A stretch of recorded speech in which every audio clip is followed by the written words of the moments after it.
Olá, meus amigos e irmãos. É com grande alegria que nos encontramos mais uma vez para compartilharmos nossas reflexões em torno dos ensinamentos do Cristo, das páginas abençoadas de O Evangelho segundo o Espiritismo. Gostaríamos de convidá-los a buscar nesse momento, na sua intimidade, a calma, a paz, a serenidade, o equilíbrio, para que nós possamos juntos estabelecermos esse contato fraterno através da tecnologia, para que a mensagem possa ser bem compreendida e especialmente vivenciada daqui para o porvir, pedindo ao nosso Mestre e amigo Jesus que envie até nós seus bálsamos consoladores que nos tragam um equilíbrio físico e espiritual para a nossa caminhada terrena. E é com esse sentimento de coragem e gratidão que nós iniciamos nossa breve reflexão deste momento. Então, meus amigos e amigas, nós somos convidados a conversar um pouquinho sobre os itens 6 e 7 do capítulo 3 de O Evangelho segundo o Espiritismo, cujo título que enfeixa esses itens 6 e 7 é Destinação da Terra, Causa das Misérias Terrenas. É interessante nós observarmos nesse texto, mas não só neste, em todos os textos de Kardec, que o codificador tem sempre uma intencionalidade nas palavras que escolhe. Cada palavra tem um propósito, uma razão, que nós precisamos ter uma atenção, um carinho especial com elas. Diferentemente do que nós costumamos fazer no nosso dia a dia, nós escrevemos o texto, a mensagem e enviamos rapidamente, e não raro a nossa maior preocupação é ter celeridade, a rapidez na pergunta ou na resposta, para que a nossa demanda, a nossa necessidade seja atendida, a nossa situação, o desafio seja resolvido. Kardec sempre teve uma preocupação que a sua mensagem fosse compreendida no longo prazo. Ele não tinha uma pressa ou uma ansiedade para que a sua mensagem chegasse, ou a mensagem do Cristo chegasse até os corações, mas acima dessa pressa, dessa necessidade, havia uma necessidade de que essa mensagem ela perdurasse, que ela pudesse continuar atual em qualquer momento, que ela fosse compreendida por todos em todas as épocas. Isso não é fácil. Construir um texto que seja profundo e ao mesmo tempo claro, que não dê margem para falsas interpretações, é algo bastante desafiador e incomum. É algo que nós não costumamos ver com muitas vezes nos textos que nós estamos habituados no nosso dia a dia. Então, quando Kardec escolhe esse título, nós precisamos ter uma atenção especial com ele e olhar as palavras que o codificador escolheu, e nós pedimos uma atenção especial aos nossos amigos em duas delas: a palavra destinação e a palavra causa. Porque a palavra destinação, ela já nos dá uma informação da intencionalidade do codificador quanto ao conteúdo do texto. Destinação fala de futuro, fala do que vai acontecer ali na frente. E causa fala do passado, daquilo que foi a causa para o momento que nós estamos vivendo e será a causa para o momento futuro. Então esse texto fala de destinação, fala de futuro, e fala de causa, fala de passado. Portanto, ele fala do momento presente, porque se nós temos uma condição ou um texto que nos fala sobre o que aconteceu e que nos falará também do que irá acontecer, ele certamente fala do que nós estamos vivendo hoje. Por que chegamos até aqui, da forma como chegamos e para onde estamos indo no ritmo em que as coisas estão caminhando. Então vejam a profundidade, é um texto curto, são 2 grandes parágrafos, mas são apenas 2 parágrafos e ainda assim de uma profundidade em que nós precisamos sempre olhar com muita atenção. Dito isso, meus amigos, qualquer texto, qualquer conteúdo que nós estudarmos, em qualquer uma das obras de Kardec e dos Espíritos, quando nós falamos de Kardec, aqui um parênteses, né? Kardec não é o autor das obras, o autor ou a autoria dos Espíritos. O próprio Livro dos Espíritos tem esse título, né? Livro dos Espíritos, onde Kardec se soma a esse esforço dos imortais para que o conteúdo seja construído de uma forma lógica, organizada, metódica.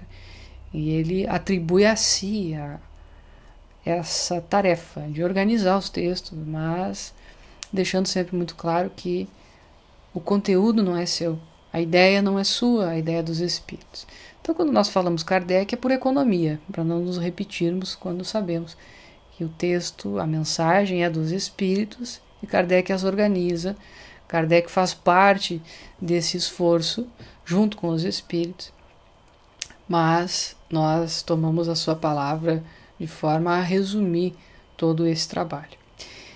Nesse esforço do codificador dos espíritos, nós encontramos alguns princípios fundamentais que são norteadores para toda a sua obra.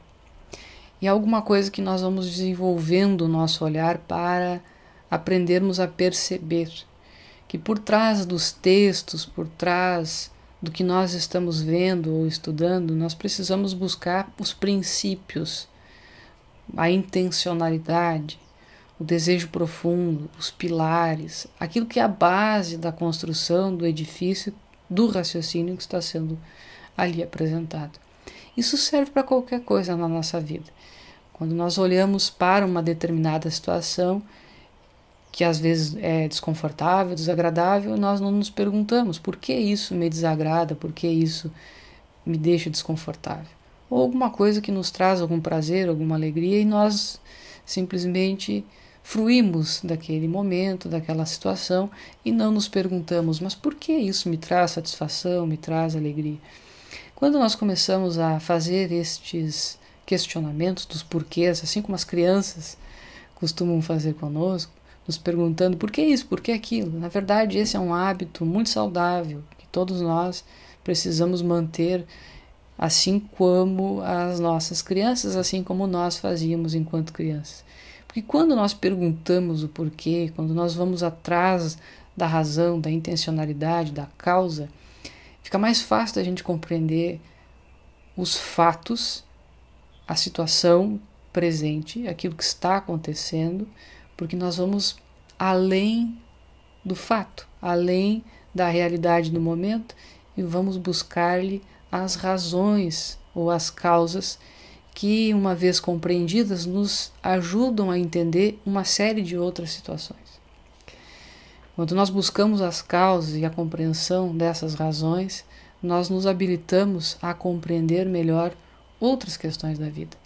Isso é semelhante àquele aluno da escola em que ele decora as questões do livro, decora aquilo que o professor falou, para que no momento da prova ele consiga reproduzir o conhecimento.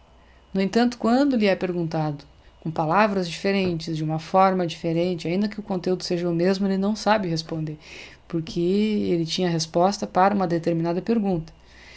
Imaginemos na vida, as perguntas que a vida nos impõe, os desafios, as situações que nós somos expostos diariamente, elas não se resolvem com um gabarito. Elas são situações que mexem conosco, que nos fazem tomar decisões, nos fazem nos posicionarmos diante desses desafios com aqueles valores, com aquilo que temos no nosso coração. Então, quando nós buscamos essa intencionalidade por trás dos fatos e as encontramos, essa intencionalidade, essa razão profunda, ela passa a ser utilizada para entender outras coisas da vida e a dar outros tipos de resposta. Na doutrina espírita não é diferente. Para cada texto, para cada conteúdo, para cada coisa que nós lemos ou estudamos, há um princípio fundamental que está por trás. Há um pilar que sustenta esse edifício. Em se tratando de espiritismo, nós estamos falando pelo menos de alguns, aqui nós vamos falar de alguns princípios que são esses que nós vamos comentar agora. Um deles é Deus. Deus é um princípio fundamental. Se nós consideramos Deus como princípio fundamental, precisamos nos perguntar: o que é Deus? Quais são os seus atributos? Algo que nós identificamos já na primeira parte do Livro dos Espíritos. Deus como causa primária, inteligência suprema, como um ser que não é personalidade, que não é pessoa, que não é alguém, mas que é inteligência e causa de todas as coisas. Que tem atributos, ele é soberanamente justo e bom, ele é onipotente, onipresente, ele jamais se engana, jamais se equivoca, mas ele não é só justiça, ele também é bondade. Então, quando nós começamos a analisar esses atributos da divindade, nós vamos vendo coisas que entram em contradição com esses atributos. Então, isso nós vamos dizer que não é um princípio espírita, ou não é um conhecimento espírita. Se não há contradição deste princípio, deste atributo com a situação que estamos vivenciando ou estudando, nós vamos dizer então que ele é coerente com o Espiritismo. O primeiro passo é nós analisarmos a situação nessa ótica, na ótica da divindade. Então, se eu acho que o meu sofrimento, aquilo pelo qual eu estou passando no momento, é injusto, eu preciso me perguntar, bom, mas existe um Deus que é soberanamente justo e bom, que jamais se equivoca. Então, se eu sofro, há uma razão para isso. E se há uma razão para isso, não há por que eu me desesperar. Isso só é possível porque eu me uso desse atributo da divindade, ou desse princípio fundamental, desse pilar de raciocínio que eu estendo para as situações do cotidiano. Eu não preciso ter uma regra para cada situação pela qual eu passo. Eu sei que toda vez que eu sofro há uma razão, e uma razão educativa e não punitiva, porque se Deus é bom, Ele não pune, Ele me educa, Ele me permite o aprendizado. Então vejam, como nós falávamos antes, a importância de identificarmos a razão, o pilar do raciocínio, a causa, o princípio fundamental. Também podemos falar como princípio fundamental da imortalidade da alma. Nós que somos seres do tempo, que nós não estamos aqui pela primeira vez, que já reencarnamos inúmeras vezes e que continuaremos reencarnando tantas outras. Isso nos dá uma perspectiva mais alongada da nossa trajetória na Terra e torna o nosso momento presente muito pequeno, porque se já existimos há tanto tempo e continuaremos existindo tanto tempo para frente, esse momento presente ele é crucial, ele é importante, mas ele não é o único. Então, se eu me equivoquei, eu tenho a certeza de que terei condições de refazer o caminho. Se eu estou numa boa trajetória, eu tenho certeza de que poderei continuá-la ali adiante, usufruindo cada vez mais dos benefícios desse caminho reto. Então, são alguns aspectos de raciocínio que nós vamos construindo a partir deste princípio. A pluralidade das existências, das reencarnações, junto com a imortalidade da alma, como falávamos, a comunicabilidade com os espíritos, a possibilidade de entrarmos em contato com os desencarnados, que na verdade não são nada mais, nada menos do que desencarnados, seres que não têm mais o corpo, mas que continuam sendo espíritos como nós. Da mesma forma, uns com, outros sem o corpo, mas todos irmãos, todos espíritos imortais. As próprias leis morais que nós nos referimos com bastante frequência enquanto refletimos em torno das páginas da doutrina espírita são ou têm em si princípios fundamentais que são importantes, que precisam ser considerados, que estão íncitos na lei de progresso, na lei de liberdade, de igualdade, do trabalho, de adoração e por aí afora. Então nós não vamos citar todas aqui, mas é aquilo que nós encontramos na terceira parte de O Livro dos Espíritos. E finalmente nós teremos, já no final, na quarta parte do Livro dos Espíritos, as penas e os gozos futuros, onde nós temos ali princípios fundamentais de justiça, de equidade, que precisam ser observados e que dizem muito sobre o tema que nós estamos vendo hoje. Finalmente, aí sim, nós encontramos um dos princípios que é basilar para este tema, que é a pluralidade dos mundos habitados. O que esse texto nos traz, especialmente na ótica deste princípio fundamental, é um convite ao raciocínio, um convite a pensarmos sobre o lugar onde nós estamos. sobre o mundo onde nós vivemos.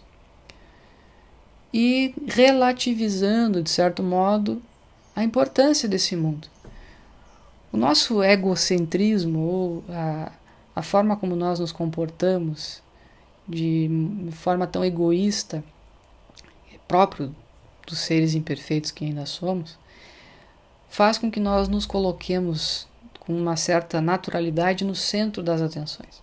Então a vida, ela está centrada no próprio ser. E aí nós tomamos decisões, construímos relações, afetos com base neste egoísmo, ou seja, na minha própria felicidade, no meu próprio conforto. E normalmente isso tudo vem antes do pensar no outro, do pensar na condição daqueles que não convivem comigo no dia a dia, daqueles que não são parte da minha família. Então, quando é para mim ou para os meus, é uma atitude. Quando é dos outros ou para os outros, é uma outra atitude. Isso fala muito do nosso egoísmo. Quando nós estendemos isso para a humanidade, nós centramos a humanidade no universo. Então, o nosso mundo, ele passa a ser o centro do universo. Ainda que hoje nós tenhamos uma compreensão mais ampla sobre a posição da Terra no universo, a verdade é que, apesar de sabermos que a Terra está orbitando ao redor do Sol, que o nosso sistema solar é acanhado diante da imensidão universal, a nossa postura mental, mesmo tendo essa informação, esse dado da realidade, ela não mudou muito no decorrer do tempo.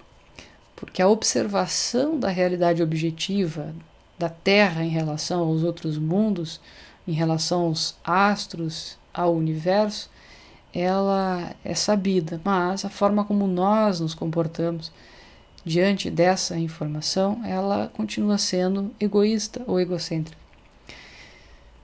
Uma forma de nós analisarmos isso, conforme o texto que Kardec nos traz, é de analisarmos a Terra como um pequeno bairro de uma metrópole que é o universo. Imaginemos uma grande metrópole, uma cidade gigantesca, com milhares, com milhões de habitantes, e nós temos um bairro pequeno, um bairro simples, um bairro residencial, com algumas casas.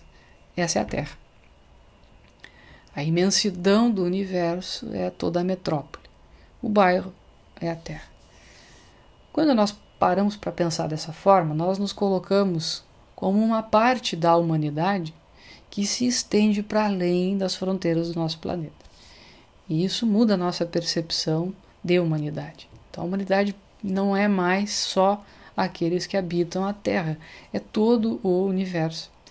Quando nós olhamos para as misérias da Terra, e não raro nós imaginamos assim, mas que mundo é esse? Que mundo de sofrimentos? Que mundo de dores? Será que Deus é justo? Será que Deus é bom? E aí nós começamos a refletir e nos entristecer muitas vezes, porque apesar de a gente perceber um progresso acontecendo no nosso mundo, quando nós olhamos distanciados do momento presente e começamos a olhar períodos históricos que duram 100, 1000, 2000 anos, a gente vai vendo, não, realmente, há 100 anos atrás a situação não era assim, já foi pior. Há 1000 anos atrás já foi pior. Está melhorando. Quando nós olhamos para ontem, para 10 anos, para o momento que nós vivemos, é difícil, é mais complicado nós enxergarmos o progresso acontecendo, porque ele também não se dá de forma linear, ele tem os seus solavancos, né? Ele acontece assim, de forma linear, ou seja, é uma linha reta ascendente, o progresso está sempre em curso, mas quando nós olhamos de perto, parece muito acidentada, uma reta cheia de acidentes, de aclives e declives, porque no agora, no hoje, é assim mesmo que acontece, são as pequenas dificuldades que vão impulsionar o progresso ali adiante. Mas quando a gente olha de dentro da dificuldade, é difícil de nós enxergarmos o progresso.